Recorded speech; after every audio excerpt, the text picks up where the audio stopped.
NAB کے معاملات میں جو پیش رفت ہوئی آپ کے سامنے ہے.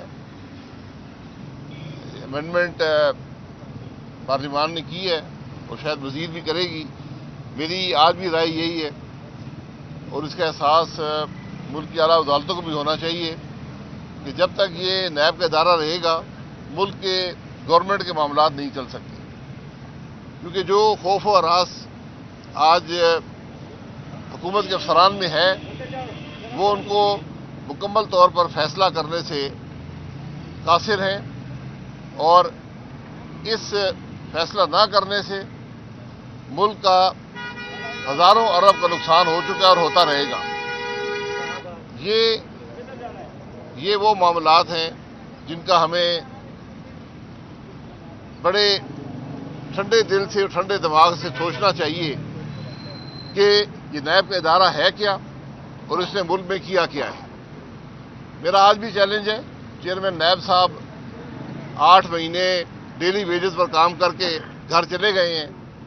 ابھی بھی ان کی کوشش ہے کہ واپس اس عہدے پر آ جائیں، لیکن ان کو اس چیئرمین نیب کو جواب دہ ہونا پڑے گا کہ جو اس نے 4 سال اس ملک کے اندر نیب کو استعمال کر کے سیاست کو توڑنے اور مروڑنے کی کوشش کی ہے، کس کے ایما پر کی ہے اور کیوں کی ہے، وہ بات علیحدہ ہے. لیکن آج ہم سب کو اس بات کا احساس ہونا چاہیے کہ اگر ملک کے معاملات میں چلنا ہے تو یہ ادارہ نہیں رہ سکتا.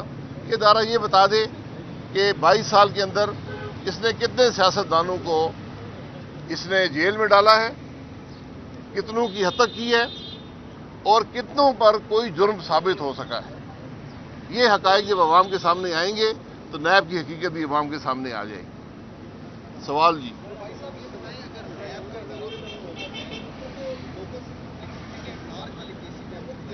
جی، یہ ملک میں احتساب کے اور قانون کے ادارے موجود ہیں. ایف آئی اے موجود ہے، ایف آئی اے پروسیکیوٹ کر سکتا ہے. ایف بی آر موجود ہے، وہ پروسیکیوٹ کر سکتا ہے. ملک کے اندر اینٹی کرپشن کی اسٹیبلشمنٹ ہے. ملک میں عام قانون موجود ہے. اگر آپ نے کرپشن پکڑنی ہے تو کوئی کمی نہیں ہے. اگر آپ نے ملک کی سیاست پر اثر انداز ہونا ہے تو پھر آپ کو نیب کی ضرورت ہے. یہ ایک حقیقت ہے. کوئی یہ کہے کہ جی نیب نے ملک میں کرپشن روکی ہے، یہ بات بالکل غلط ہے. نیب کا ریکارڈ آپ کو بتائے گا کہ 1 پیسے کی کرپشن نیب نے نہیں روکی، بلکہ آج نیب اس ملک کا کرپٹ ترین ادارہ ہے. لوڈ شیڈنگ کا کل آپ کو بتایا ہے، اس پر ہم کام کر رہے ہیں اور امید ہے کہ آج سے انشاءاللہ 3.5 گھنٹے سے کم لوڈ شیڈنگ ہوا کرے گی. چند فیڈر بالکل ہو سکتے ہیں جو ہائی لاس فیڈرز ہیں جہاں لوڈ شیڈنگ زیادہ ہوگی، لیکن عمومی طور پر انشاءاللہ 3.5 گھنٹے سے کم ہوگی.